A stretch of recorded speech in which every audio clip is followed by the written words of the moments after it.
यादव लालू जी की तरह पार्टी को अब नहीं हैंडल कर पाए। नहीं नहीं, लालू जी में जो गुण था और है वो उसके अनुरूप तेजस्वी जी खड़े नहीं उतरे। इस हार के लिए कितना जिम्मेवार है तेजस्वी? बिहार में और पूरे देश में आज के तारीख में कोई ऐसी पार्टी नहीं है जो अकेले दम पर चुनाव लड़ सके। सूर्यभान सिंह ने भी साथ छोड़ दिया, ये सोचे थे कभी? नहीं, ये तो कभी नहीं सोचे थे, क्योंकि उनको जो सम्मान मेरे घर में मिला और मेरे पार्टी में मिला, ये हमारी ही पार्टी है जो उनके परिवार में 3 मेंबर ऑफ पार्लियामेंट हम लोगों ने दिया। मेरे लिए और मेरे दल के लिए दुर्भाग्य है कि सूर्यभान सिंह हम लोगों को छोड़ के चले गए। आपकी पार्टी भी टूटी तो कहा जाता है उनकी अहम भूमिका थी। उनको नहीं जाना चाहिए था। प्रशांत किशोर कांग्रेस के से मिल रहे हैं, कहा जा रहा है कि एक नया समीकरण बनने जा रहा है। बिहार में सबसे बड़ी पार्टी विपक्ष में ये पार्टी बनेगी। जब मौका समय आएगा सबसे अच्छा सहयोगी दल होगा, उसके साथ हम जाएंगे। बंगाल में क्या होगा? ममता बनर्जी को परास्त करना इतना आसान नहीं है, लेकिन भाजपा अपनी पूरी ताकत लगाए हुए है। मकर संक्रांति के बाद तो कुछ न कुछ होगा, कोई बड़ी घटना घटेगी, निश्चित रूप से कुछ न कुछ बड़ी घटना घटेगी।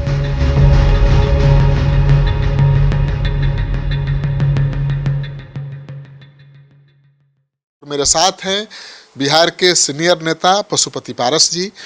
पारस जी, अभी तो चुनाव सब हो गया, अब क्या तैयारी है आगे की? क्या सोच रहे हैं, कैसे पार्टी को फिर से जिंदा करेंगे?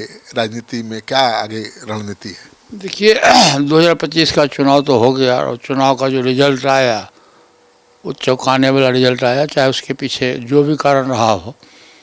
अब हमारी पार्टी है, हमारी पार्टी पुरानी पार्टी है और हम लोग शुरू से, आपको भी पता है कि हम संगठन करता रहे हैं। स्वर्गीय पासवान जी भी जब जीवित थे 2000 में पार्टी बनी थी तो टोटल संगठन का काम मैं ही करता था। और आज भी इतनी खराब स्थिति होने के बाद भी हमारे दल का कोई वर्कर दूसरे दल में नहीं हुआ गया। सब जितना भी जिलाध्यक्ष है, टोटल का टोटल जिलाध्यक्ष, स्टेट पदाधिकारी सब हमारे दल के साथ है और इंतजार में है कि भविष्य की रणनीति क्या होगा। उसी तरह से मेरा सबसे बड़ा एक सामाजिक संगठन है दलित सेना, वो सबसे बड़ा फोर्स है दलित सेना का पूरे बिहार में, और हमारा वोट बैंक भी वही है, दलित वोट बैंक भी है। वो मेरा एकजुट है। तो 14 तारीख को जो दही चूड़ा का भोज है, 14 हो या 15 को, हम लोग पूरे बिहार के वर्कर्स को भोज पर निमंत्रण देंगे और उसी दिन भविष्य की रणनीति क्या होगी उस पर हम लोग सामूहिक रूप से डिसीजन लेके और फैसला करेंगे। अभी तो आपका सूर्यभान सिंह ने भी साथ छोड़ दिया, ये सोचे थे कभी? नहीं, ये तो कभी नहीं सोचे थे और उनको कम से कम हम लोगों का साथ नहीं छोड़ना चाहिए, क्योंकि उनको जो सम्मान मेरे घर में मिला और मेरे पार्टी में मिला, ये हमारी ही पार्टी है जो उनके परिवार में 3 मेंबर ऑफ पार्लियामेंट हम लोगों ने दिया। और ये मेरे लिए दुर्भाग्य, उनके लिए दुर्भाग्य तो नहीं कहेंगे, लेकिन मेरे लिए और मेरे दल के लिए दुर्भाग्य है कि हम कभी सपना में भी नहीं सोचे थे कि सूर्यभान सिंह हम लोगों को छोड़ के चले जाएंगे। तो सूर्यभान सिंह ने आपको लगता है कि धोखा दिया? नहीं, धोखा सा तो मैं नहीं कह सकता हूँ, लेकिन उनको नहीं जाना चाहिए था, ये बात मैं कहूँगा। आपकी पार्टी भी टूटी तो कहा जाता है उनकी अहम भूमिका थी।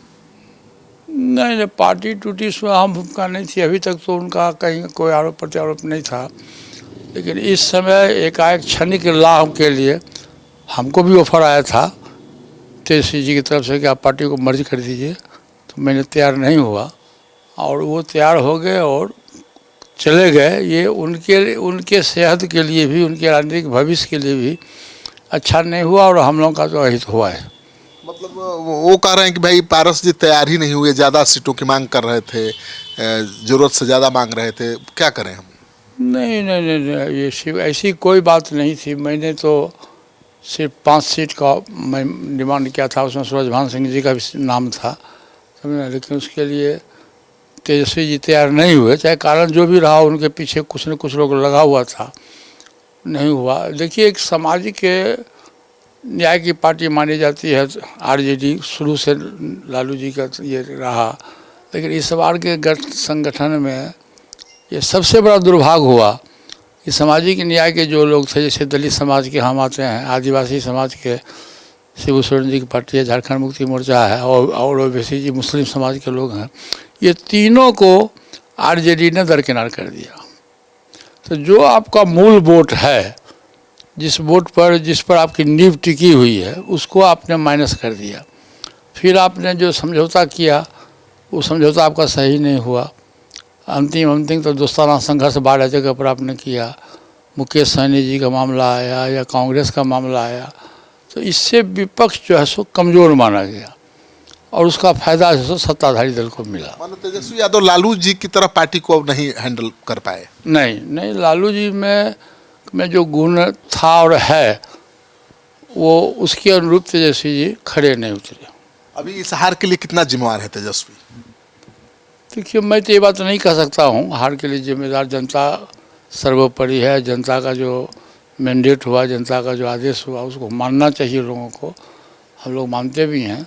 अब भविष्य की रणनीति क्या होगी, अभी 3 वर्ष लोकसभा के चुनाव का है। तो 3 वर्ष लोकसभा का चुनाव है, तो अभी हम लोग देखिए बिहार में और पूरे देश में आज के तारीख में कोई ऐसी पार्टी नहीं है जो अकेले दम पर चुनाव लड़ सके। भाजपा विश्व स्तर की पार्टी है, फिर वो भी गठबंधन के साथ ही चुनाव लड़ती है। तो हम लोग अभी वेट एंड वॉच करते हैं। पार्टी के संगठन को मजबूत करेंगे, सस्ता अभियान चलाएंगे, दलित सेना को हम जिला में जाकर मजबूत करेंगे, और जब समय नज़दीक आएगा तो उस समय हमारी पार्टी, हम लोग फैसला लेंगे कि हमको किस गठबंधन में जाना है। तो लेकिन ये भी कहा जाता है कि आप तो ठीक है, इस उम्र में भी बहुत एक्टिव हैं, पार्टी को आगे बढ़ाना चाहते हैं, लेकिन आपके जो भतीजे हैं प्रिंस पासवान, पार्टी के अध्यक्ष हैं, वो रुचि नहीं ले रहे हैं राजनीति। नहीं, रुचि ले रहा, थोड़ा सा वो जो जोश होना चाहिए उसमें कमी है। नौजवान लड़का है, उसमें कमी है। अब तो यशराज भी आ गया है। यशराज काफ़ी मेहनती लड़का है, और यशराज पूरा बिहार, दोनों भाई मिलके फिर आप पूरा बिहार घूमेगा। यशराज तो ठीक है, चुनाव में भी एक्टिव थे, चुनाव लड़े भी, लेकिन प्रिंस राज क्यों भागते हैं चुनाव से? नहीं, देखिए भागता नहीं है। अब चूँकि गठबंधन नहीं हुआ इसलिए थोड़ा निराश हो गया। गठबंधन होता तो फिर दिक्कत नहीं होती। गठबंधन नहीं होने के बाद ये लोगों के पक्ष में था कि हम चुनाव नहीं लड़े।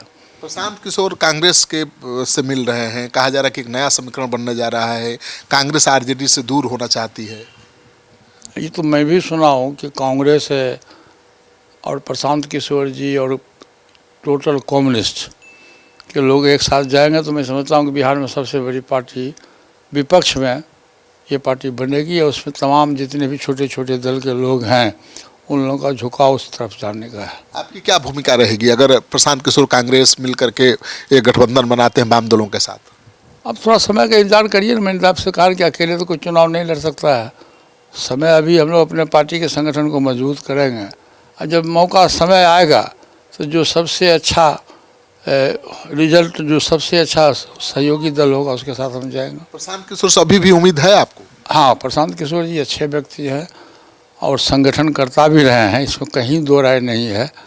और वो इस बार पता नहीं क्या हुआ, कहाँ से चूक हो गई, नहीं तो हम लोग तो मानते थे कि प्रशांत किशोर जी कम से कम 10 को 12 को विधायक जीतेगा, लेकिन पता नहीं कि आंधी बह गया दूसरे तरह का, इसलिए उसमें। लेकिन प्रशांत किशोर जी संगठन करता है और आगे बढ़ेंगे भी। अब खबर ये भी है कि आपके भतीजे की पार्टी टूटने वाली है। ये तो मुझको कुछ पर जानकारी नहीं है, और जानकारी है भी तो मैं आपको नहीं बोलूँगा। ये हाई लेवल पार्टी तो मैंने हमेशा टूटती रही है, ज़्यादा जीती है, तो आप याद कर लीजिए। हाँ, ये तो शुरू से इतिहास रहा, 2005 से लेकर आज तक इतिहास यही रहा। लेकिन भविष्य में क्या हुआ होगा, क्या इतिहास रहा जरा आप हमको याद नहीं, भविष्य में जब भी हमारे पास, जैसे हम लोग 29 MLA जीते थे, तो उसमें भी लगभग 18 विधायक हम लोग पार्टी छोड़ के चले गए थे। सरकार नहीं बनी थी, पासवान जी रिजिड हो गए थे, तो पार्टी टूट के चली गई थी। फिर हम लोग का MLC बना था, 3 MLC भी टूट के चला गया था। तो इतिहास रहा है। अब आगे की अभी हम, मुझको उम्मीद नहीं है कि पार्टी टूटेगी। बड़ी पार्टी हो गई है, 19 विधायक है। 29 विधायक थी तो टूट गई, अब नहीं टूटेगी। अब देखिए, मुझको तो लगता है कि पार्टी नहीं टूटेगी। ये नीतीश सरकार बीजेपी के साथ चलती रहेगी, आपको लगता है ऐसा? क्योंकि देखिए उपेंद्र कुशवाहा के विधायक नाराज हैं, चिराग पासवान की पार्टी तोड़ने की बात चल रही है, आरजेडी को तोड़ने की बात चल रही है। आपको नहीं लगता कि नया कुछ होने वाला है बिहार में? मकर संक्रांति के बाद तो कुछ न कुछ होगा, कोई बड़ी घटना घटेगी। उसके और राज्यसभा चुनाव के बीच में निश्चित रूप से कुछ न कुछ बड़ी घटना घटेगी। बड़ा बिहार में कुछ होने वाला? हाँ, बड़ा बिहार में बड़ी घटना का मतलब वही हुआ, बड़ी घटना घटेगी। बड़ा राजनीतिक परिवर्तन? हाँ, राजनीतिक परिवर्तन होने की संभावना है। बंगाल में क्या होगा? बंगाल, आप तो पूरे देश की राजनीति को देख रहे हैं। बंगाल में देखिए, ममता बनर्जी को परास्त करना इतना आसान नहीं है, लेकिन भाजपा अपनी पूरी ताकत लगाए हुए है। अब मैंडेट जनता के हाथ में है, जनता का जो डिसीजन होगा वो सर्वोपरि होगा। चलिए, तो आप सुन रहे थे पशुपति पारस जी को। इन्होंने कहा कि भाई जनता के हाथ में सब कुछ होता है, जनता ही फैसला लेती है, लेकिन बिहार की राजनीति में मकर संक्रांति के बाद कुछ बड़ा होने वाला है और इस तरह की अटकलें लगाई भी जा रही हैं। कभी खबर आ रही है कि आरजेडी के विधायक टूट रहे हैं, तो कभी एलजेपी के विधायक टूटने वाले हैं, तो उपेंद्र कुशवाहा के तीनों विधायक मोर्चा खोल चुके हैं। ऐसे में क्या बिहार में कोई बड़ा राजनीतिक फेरबदल होने वाला है, बवाल होने वाला है? आप कमेंट बॉक्स में जाइए, अपनी राय लिखिए और इस वीडियो को खूब शेयर करिए ताकि पता चले कि बिहार की राजनीति में मकर संक्रांति के बाद क्या होने वाला है।